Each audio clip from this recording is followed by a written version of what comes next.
যদি বুলেট ট্রেনের সামনের অংশ এরকম লম্বা এবং সুচালনা হয়, তাহলে বুলেট ট্রেন বড় ধরনের দুর্ঘটনার কারণ হবে।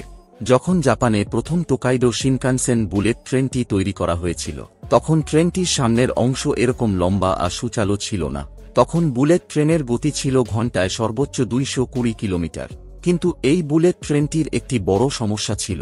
এগুলো যখন কোনো টানেলের মধ্যে দিয়ে যেত, তখন ট্রেনের সামনে প্রচুর পরিমাণে বাতাসের প্রেসার তৈরি হতো, আর যখন টানেল থেকে বের হতো তখন প্রচুর পরিমাণে শব্দ তৈরি হতো। এরপর ইঞ্জিনিয়াররা এই সমস্যার সমাধান করতে পেরেছিল। মাছরাঙা নামের এই পাখিটিকে দেখে তারা লক্ষ্য করেছিল, যখন এই পাখি মাছ ধরার জন্য খুবই স্পিডে পানিতে উপর থেকে লাফ দেয়, তখন কোনো রকম শব্দ ছাড়া খুব সমতলে পানির ভেতরে চলে যায়। 1992 সালে পাখিটি থেকে ইন্সপায়ার্ড হয়ে বুলেট ট্রেনের সামনের অংশ লম্বা সুচালোভাবে অর্থাৎ অ্যারোডাইনামিকভাবে ডিজাইন করা হয়।